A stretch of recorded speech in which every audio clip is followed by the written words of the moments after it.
Usted lo llama monopolio, yo lo llamo empresa. Profesor, escritor, inversor. Y en esta oportunidad tu canal Águila Empresarial te trae este interesante tema de esta exitosa serie que estamos sacando, y espero tu apoyo, que son grandes maestros de los negocios. ¿De quién estamos hablando? De Benjamin Graham. Muchos de nuestra comunidad lo conocen, unos sí, unos no. Benjamin Graham se convirtió en uno de los inversores más importantes de todos los tiempos, quizá una de las personas más influyentes en Wall Street, en el mundo de las finanzas de todo el siglo XX. Considerado el padre de la inversión de valor, entre sus discípulos se encuentran muchos conocidos nuestros, y uno de ellos es Warren Buffett, uno de los considerados uno de los más grandes inversores de este siglo. Está también Irwin Kahn, Walter Schultz. Entonces, fíjense qué tan grande es su influencia, que el mismísimo Buffett lo describe como si él fuera la persona más influyente en su vida después de su padre. ¿Qué dijo Warren Buffett? Por ejemplo, cambió mi vida. Si no hubiera leído este libro, El inversor inteligente, a finales del año 1949, habría tenido un futuro diferente. Ahora bien, ¿quién fue Benjamin Graham? ¿Por qué fue tan importante y tan influyente en el mundo de la inversión? Y tal vez el punto que más importante nos pueda parecer a nosotros y a todos ustedes, público de Águila Empresarial, ¿qué hizo especial a este inversor? ¿Cuáles fueron las claves de su éxito? Para responder a todas estas preguntas y conocer los detalles de esta historia, tenemos que remontarnos hasta finales del siglo XIX, concretamente a Londres, como dije hace un rato. En el año de 1894 fue cuando nace este personaje, el padre de la inversión de valor. Y Benjamin Graham fue el menor de 3 hermanos. Aunque él nace en Londres, al poco tiempo, cuando contaba tan solo con 1 año, su familia decidió probar fortuna, mejorar. Entonces ellos cruzan el Atlántico y se van a los Estados Unidos, específicamente a Nueva York. A principio todo fue viento en popa, gracias a lo cual Benjamin pudo vivir sus primeros años con todas las comodidades que podía tener un niño adinerado de la época, un niño rico. Sin embargo, el temprano fallecimiento del padre, esto ocurre en el año 1903, con apenas 35 años, lo cambió todo. El negocio paterno se desplomó y la madre se vio de repente obligada a buscarse la vida. Una madre que tenía 3 niños, uno de 9, uno de 10 y uno de 11 años. Entonces, ¿qué hizo para salir adelante? Hizo todo lo que pudo. Por ejemplo, convirtió su pequeña casa en un hotel y empezó a pedir prestado para comprar y vender acciones de bolsa y productos financieros. Entonces ya están aquí las primeras nociones de Benjamin. Y tratar de sacar provecho a un mercado que durante los últimos años le había dado muchas alegrías a la familia con el negocio que ellos tenían. Ya había nociones de conocimiento de Benjamin sobre el mercado por el tema de su padre. Sin embargo, por ejemplo, el pánico financiero del año 1907, conocido como el pánico de los banqueros, por las numerosas quiebras bancarias que se produjeron en ese año, llevó al mercado a contraerse un 50%. Esto vuelve a hundir a la familia. Miren este choque, vuelve a hundir a la familia que se recuperaba, la madre hacía todo lo posible y pasa esto. De esta forma es como el joven Benjamin, para salir adelante, empieza sus estudios y empieza a trabajar en un montón de diferentes oficios. Y es así como este genio de la inversión aprendió el auténtico valor de $1. Lo que tú puedes hacer, aprender sobre tu unidad monetaria, el valor de tener $1, un sol, un euro, un yen. En cualquier caso, no todo fueron malas noticias para el joven Benjamin. Gracias a sus buenas notas, Graham logra sacar una beca para estudiar en la prestigiosa Universidad de Columbia, donde, a pesar de tener que lidiar entre su trabajo y sus estudios, él trabaja en una empresa, logró en el año de 1914 graduarse con un expediente brillante. Fue ni más ni menos que el número 2 de su promoción. Precisamente por eso, durante su último mes en la universidad, 3 departamentos, el de filosofía, el de matemática y el de inglés, le ofrecieron quedarse para que él dicte clases y comenzara una carrera de docente en la universidad, una carrera académica. Pero, aunque más tarde llegaría a forjarse una larga carrera como profesor, él dijo que ese no era el momento, todavía no. Graham hizo maletas y se trasladó ni más ni menos que al centro financiero, al Wall Street, donde empezó a trabajar en una empresa de corretaje de bolsa, la Neuberger Henderson & Lott. Por cierto, ¿y de qué creen que empieza a trabajar él? ¿Cómo empieza? Una de las personas más brillantes de los negocios. De repente como analista, quizás como un asesor financiero. Pues no, falso.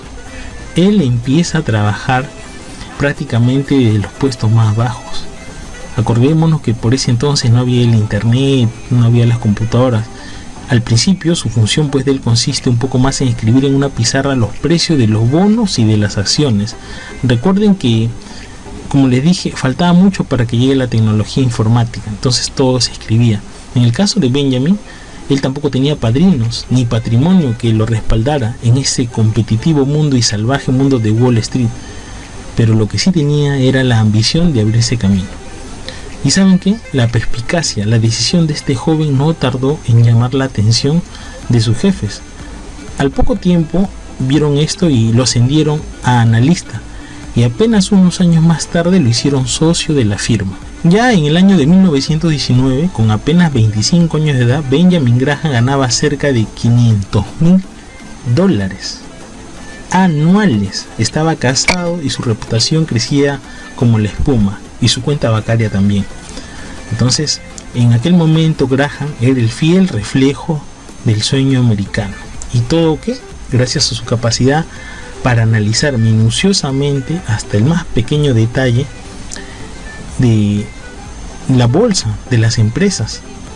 Fue precisamente así que como Graham logra sacar adelante las operaciones de esta empresa Northern Pipeline Company.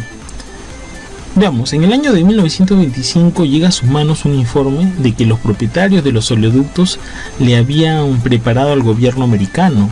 En aquel momento, tras estudiar el informe, Graham se dio cuenta de algo que le resultó sorprendentemente.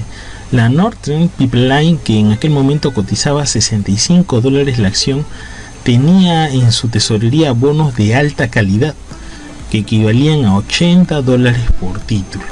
Es decir, comprando una acción que costaba $65, el inversor se convertía en dueño del 80% en bonos, y no solamente eso, además del resto de propiedades, y no solamente eso tampoco, sino también de activos de las empresas, incluyendo ¿qué? Los oleoductos. El negocio pues era un negocio redondo. Pues eso mismo es lo que pensó Benjamin Graham, que en aquel momento, por cierto, él ya contaba con su propia sociedad de inversiones. Entonces vemos cómo Benjamin ya tenía estos conocimientos, ya había hecho fortuna de manera joven con el tema de las inversiones. Es así que el legendario padre de la inversión de valor presiona la dirección de la Northern Pipeline con el objetivo de que la empresa repartiera entre sus accionistas la mayor parte de los bonos que tenía en cartera. ¿Y por qué? Porque esto no fue de inmediato, pero 3 años más tarde, en el año de 1928, la Northern Pipeline empezó a dar dividendos. De esta forma, entre el dividendo y la venta de las acciones, en apenas 3 años, la sociedad de inversión de Benjamin Graham logró $110 por cada acción que en el año de 1925 habían comprado por $65. Esto es una rentabilidad del 70% en apenas 3 años, casi un 20% anual. Imagínense la cantidad que estamos hablando. Y esto por operaciones. Así la carrera de este as de las finanzas parecía una carrera meteórica. Sin embargo, una vez más el destino iba a poner a prueba la resistencia, la determinación y la fortaleza de Benjamin. Ya estamos hablando del famoso crack del año 1929.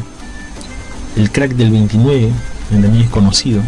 Entre el año 1929 y el año 1932, en apenas 3 años, la cartera de Graham se hundió un 74%. Una situación difícil, terrible. Semejante caída implicaba que tan solo para recuperar ese nivel tenía que ser anterior al crack y debería revalorizarse en un 285%. Miren todo lo que yo estoy narrando aquí con los acontecimientos actuales. Obviamente yo lo estoy enfocando en la bolsa, pero entonces si tú quieres poner un negocio, yo te recomiendo analizar si tienes experiencia en ese negocio, ya sabes sus puntos fuertes, y si no tienes, analizar, juntarte con personas que tengan ese negocio, o por último aprender sobre ese negocio. Y en una obra que yo leí, Los secretos de la mente millonaria, si no me equivoco, decía que si tú quieres empezar algo, así tú pares afuera todo el día estudiando, no es lo mismo que estar adentro, que es donde tú más vas a aprender. ¿Qué te quiero decir con esto? Aunque hagas poco, estando en la cancha vas a aprender lo suficiente que estando afuera. Lejos de venirse abajo, esta situación estimuló a Graham a intentar reformular buena parte de su teoría de inversión con la que él estaba trabajando, y es muy probable que el nacimiento de la inversión de valor, que él es el padre, tenga mucho que ver con esta crisis del año 1929. La cuestión es que además de dedicarse a la inversión, Graham también ejercía como profesor desde el año 1928 en la Universidad de Columbia, donde por cierto continuó trabajando incluso después de dar por terminada su carrera como gestor de patrimonios. Pues bien, la universidad era el lugar idóneo para examinar, analizar, confrontar, reevaluar desde cero los fundamentos en los que se basaba la inversión. Así, junto con su asistente, un exalumno, David Dutt, y tras de más de 4 años de dura investigación minuciosa, en el año de 1936 lograron publicar una de sus obras más conocidas, Security Analysis, para muchos una de las Biblias del Santo Grial de las finanzas, que desde ese entonces hasta ahora se ha vendido más de 1 millón de ejemplares. Es en ese preciso momento que él hace la distinción entre el precio y el valor. De esta forma, si se querían tener rentabilidades extraordinarias y sostenibles en largo plazo, no debían utilizarse los rumores o cualquier técnica especulativa, sino esto tenía que comprender análisis. No todo esto era así antes. Tenías también que conocer la empresa, analizar al detalle la diferencia entre el valor y el precio, muy importante. El inversor debía pensar como un hombre de negocios, no como especulador. Eso es lo que te digo, pensar como un hombre de negocio. Y es así como surgió lo que hoy conocemos en la inversión de valor. Durante años, Graham fue fiel a sus principios. Año tras año se dedicó a indagar, a analizar, a investigar a centenares de empresas, fijándose en los beneficios, que si eran constantes o crecientes, que si la empresa tenía o no excesiva deuda, o incluso si el valor de los activos que tenía la empresa en su balance era o no superior al precio. ¿Pero el precio de qué? De las acciones. Recordemos que el debacle que había sufrido en la cartera de Graham entre el año 1929 y 1932, todo esto era cosa del pasado. La cartera recuperó su valor anterior a la Gran Depresión y en los siguientes 20 años logró una rentabilidad anual de aproximadamente el 17%. Ni siquiera la Segunda Guerra Mundial fue un impedimento para él.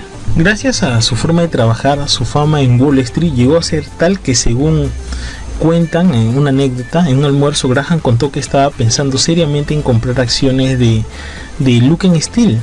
La tentación fue tan grande de la persona con la que estuvo almorzando que ni bien terminó el almuerzo, esta persona salió pues así, rápido, y se fue a comprar las acciones de esta empresa. Pronto el rumor se propagó y las acciones se dispararon, así como la espuma. Entonces, ¿funciona la inversión de valor? Como curiosidad, en la edición del año 1940 de la obra Security Analysis se incluía una lista de títulos de empresas cuyas acciones registraban una gran diferencia entre el valor, escúchame bien, y el precio. Valor y precio no es lo mismo. Quien siguió las recomendaciones de Benjamin Graham y compró esas acciones, en apenas 8 años tuvo una rentabilidad del 250%, mucho más de lo que hubiera obtenido invirtiendo en las principales empresas de la bolsa estadounidense. ¿Ven qué tan importante es el análisis que mencioné hace un momento? Esta es la historia de Benjamin Graham, uno de los inversores más legendarios de todos los tiempos y cuyos días llegaron a su fin un 21 de septiembre del año 1976 en su casa de la Provenza francesa, cuando él tenía 82 años. Tras retirarse de la inversión profesional en el año de 1956, Graham se dedicó, gracias a sus éxitos empresariales, a viajar por el mundo y a disfrutar de la vida, porque tiene que ser así también. Ahora, como siempre amigos, espero que este programa te haya gustado, de todo corazón lo he hecho. Dale tu super like, suscríbete a este canal y vamos a seguir con estos casos. Te invito para que escribas aquí en la cajita de comentarios de qué otros personajes de los negocios desees que haga temas para yo hacerlos y analizarlos. Como siempre, éxitos y abrazos.